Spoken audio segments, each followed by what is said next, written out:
This is my stuff. I love doing this. I love creating a system that sort of gets all this stuff out of the way but allows it to all be used.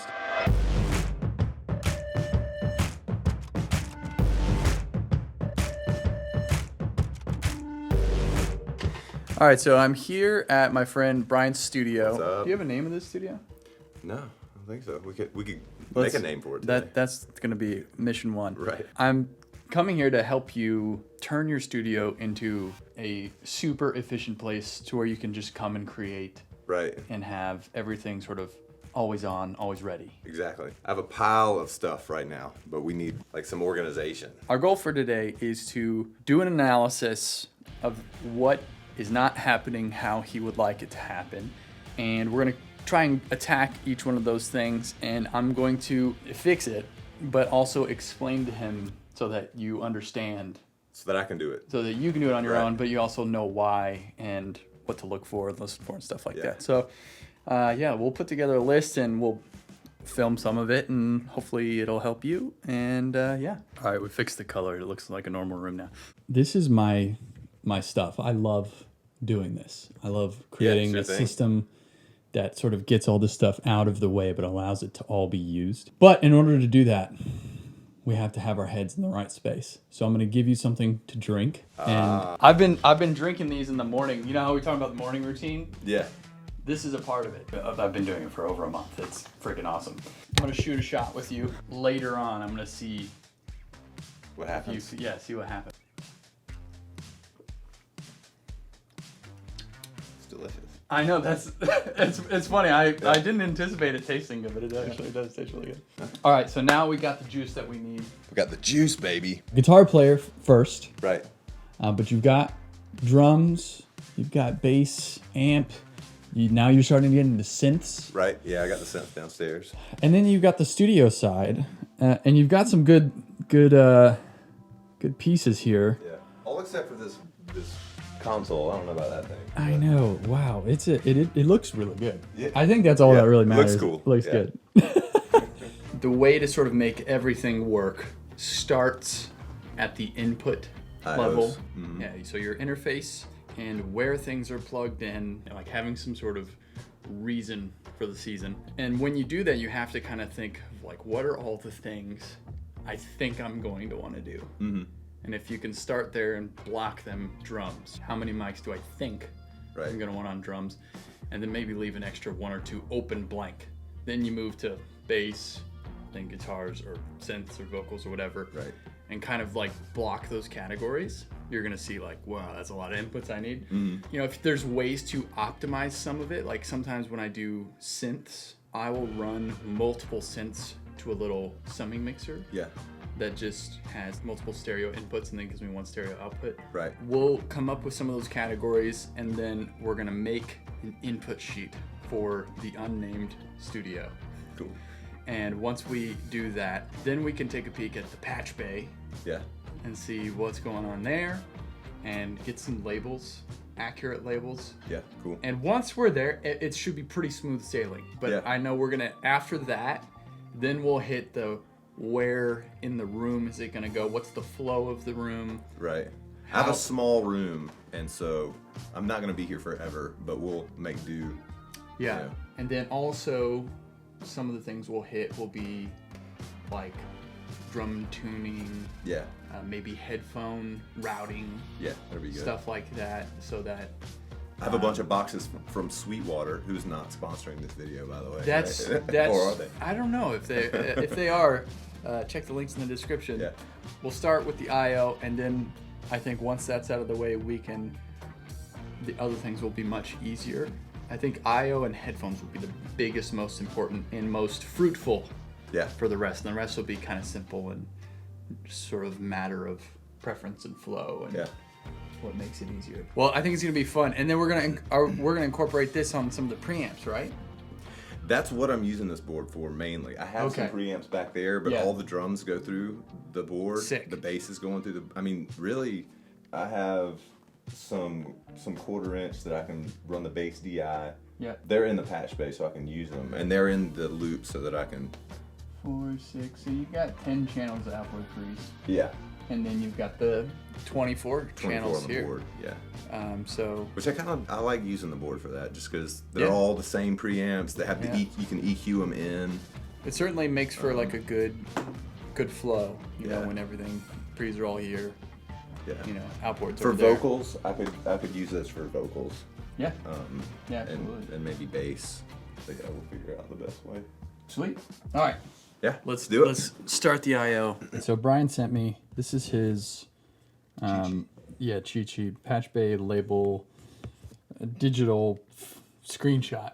There's some stuff here, some cool arrows and stuff like that. This is like internal thoughts of Bryan post creating labels. Right. And then we have our patch bays here, and according to you, they are laid out in the same consecutive order from top to bottom. Right. We got five patch bay, and this is kind of wonky, but I have two down here just because they go direct to the Galaxy. Okay. And I don't often plug into those. Okay. So we're on the Galaxy 32. We got 5 patch bays here. A lot of that's going to and from the console, and then some to the gear and some to the interface. So we've got some preamps on the top section here, and then we've got some outboard compressors, EQs, and fun over there. Mm-hmm. Oh, you got a distressor, that rules. Yeah. And then we've got the console over here. Yeah. And so I have a bunch of snakes. I think one of them is right here, maybe, or no, they're over here. But those are just my mic Lines. XLR ends. Yep. And then this one is where it all interfaces with the Galaxy. Okay. So what my hope is to redesign this a little bit and then actually put labels on the patch bays. yeah. So you can just look and see what it is. You don't have to check this sort of thing. And we'll make sure that the system is as normal as it can be to save for patching and cables and flow and stuff like that. Right. And do you have a printer? Like a regular printer? I don't believe in this. I used to be that way. Now I have 2 printers. Well, I bought one from Walmart and it broke the first time I used it, and then I just never bought one again.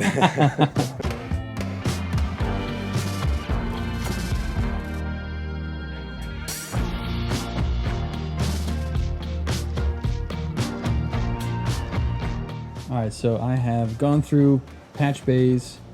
We got some labels on here. We've shifted things around so that they're a little more accessible and make a little more sense with the signal flow. We're going to go through and set up our input sheet now. Essentially, we're using the console as all front-end preamps.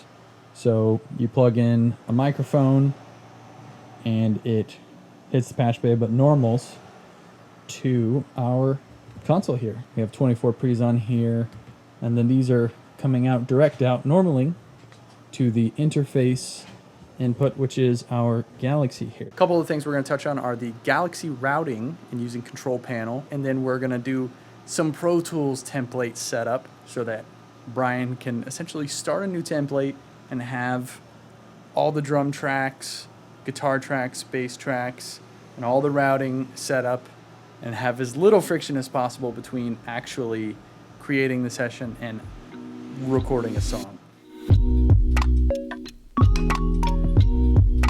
So we're getting the mics all plugged in for drums. So the next two are bass. Next 3 are bass. Next three are bass. Yep. And that starts on line 12. And that one we named Bass DI. bass DI. Yep. So we're making a Pro Tools template here. Bryan got a couple cymbals for his drums. They're inversely proportionate to my skill.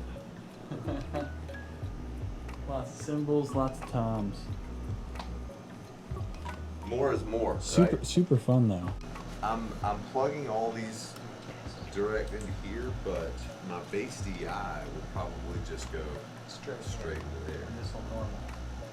Here's what we're gonna do. We just made our Pro Tools template here and went through busing, went through labeling, went through some Pro Tools quick keys. Quick keys. Yeah, Bryan's green on Pro Tools, so anyone who's used Pro Tools before knows that it's kind of a pain in the butt when you start. And the people who don't use Pro Tools, this is why.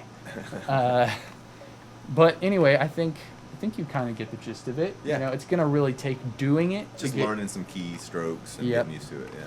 But now we're going to put it to the test and test our lines and get some sounds. Yep. And just make sure that things show up on the tracks that we want them to show up on. And then maybe once that is working, we can record a little bit, listen to it, how it sounds, and see if and what we want to improve the sound of, and then how we can do that, hopefully fast.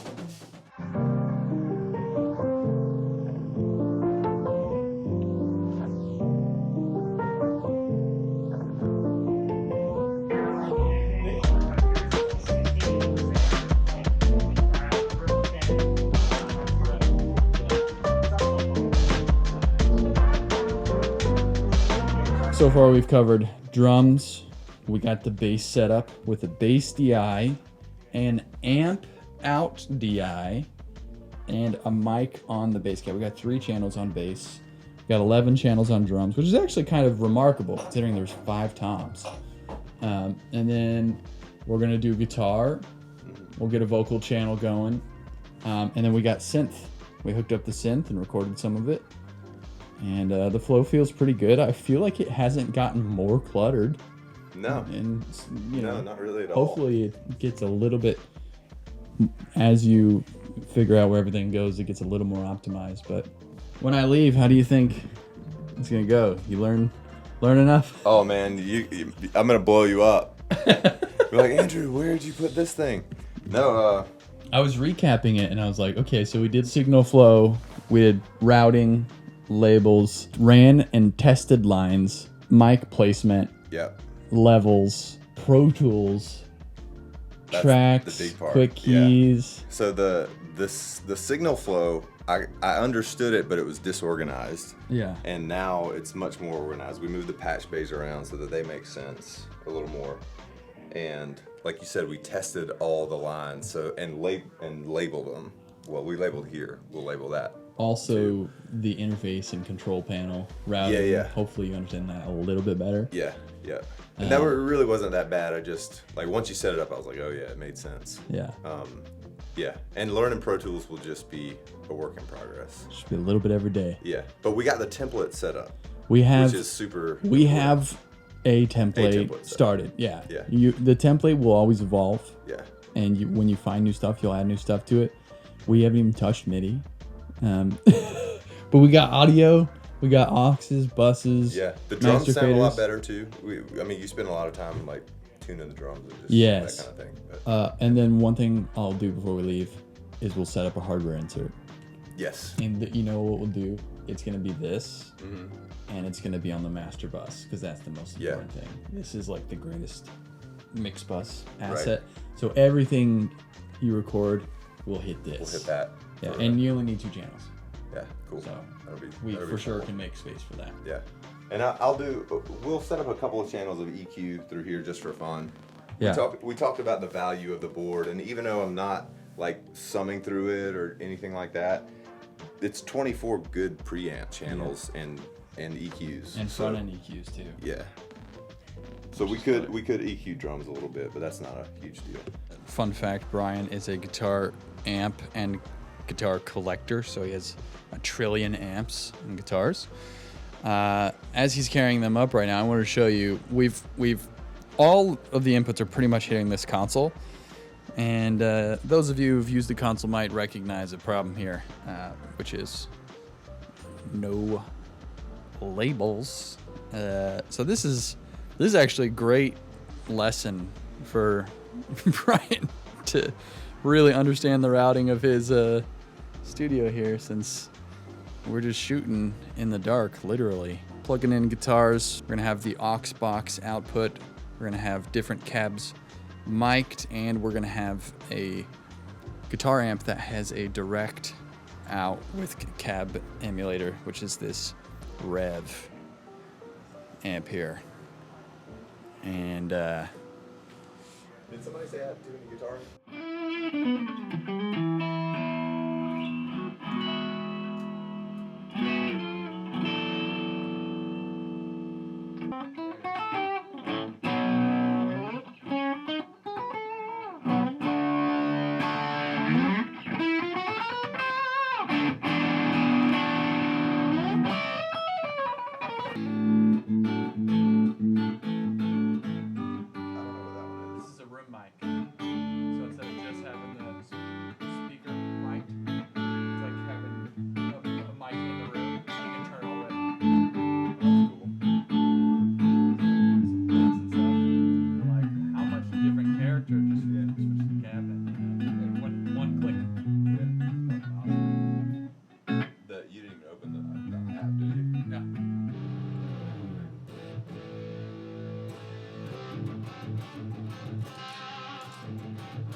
No EQ.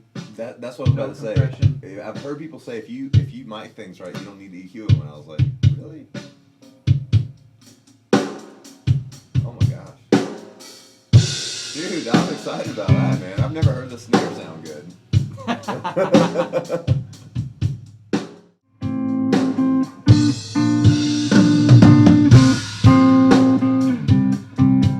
China. That sounded pretty good.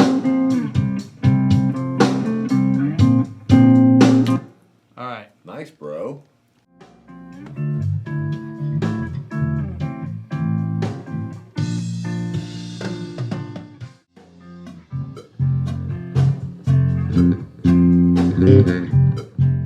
How are you feeling about this now that I'm getting ready to leave? Oh man, it was terrible. I don't know what I'm doing. No, I'm kidding. It was it's great, dude. We got an awesome drum sound. Well, first of all, we've got all of the I/O connected. Everything is live, you know. Yep. I can play keys, bass. Synths, yep. And if you want a direct monitor, you just unmute it and. Yeah, everything's ready to go live and record. Yep. The tones are super good. Didn't even have to EQ the drums after we got all the mics set up and everything, which is super awesome. Now the most important question: after you had your Magic Mind flow drink, how you feeling? Right. Oh, did you forget? Stimulated. Yeah, we had this was 2 days, and we did a shot in the morning both days. I've been doing it now for like a month and a half, and it has become a crucial part of my routine. So if you want to try it and see how it goes, check the link in the description. That you'll get some sort of discount. I feel pumped. Yeah, man. Focused. This is cool. It's nice to see it all come together. You feel some relief about this whole thing? Yeah. It's it can be distracting if you're in the flow, creative wise, and you can't figure out how to do something. And it kind of throws you off. But yeah, I feel a lot more comfortable about coming up here, having an idea, just being able to hit, enable the tracks, hit record. Yep. We got the template. Yeah, got saved. the template going. Yep. We can get some console tape in here and just label everything. Yeah. Start mixing. You got hardware inserts too. Mm-hmm. If anyone has any questions, had a little camera malfunction there. Let me know if you guys have any particular questions about what we did here in this video. This was a ton of fun. Thanks to Bryan for having me out, and I want to thank you guys for watching this. I hope you got some value from this. Making a studio a fun and creative place to work, where you have the freedom and flexibility to just like do the things that you're trying to do without this stuff getting in the way, is what it's all about. So again, leave some questions if you have them down in the comments section below this video. Hit the like button, subscribe for more content like this. If you have any questions about your studio setup and how you can make things better or accomplish some of your goals, head on over to my website, andrewmastersmusic.com. You can schedule a call with me one-on-one. We'll get it worked out. There's also a patch bay course if you're learning about patch bays and you have any questions. It's $20. All that stuff's down in the description. Thank you again for watching, and we'll see you in the next video. Bye.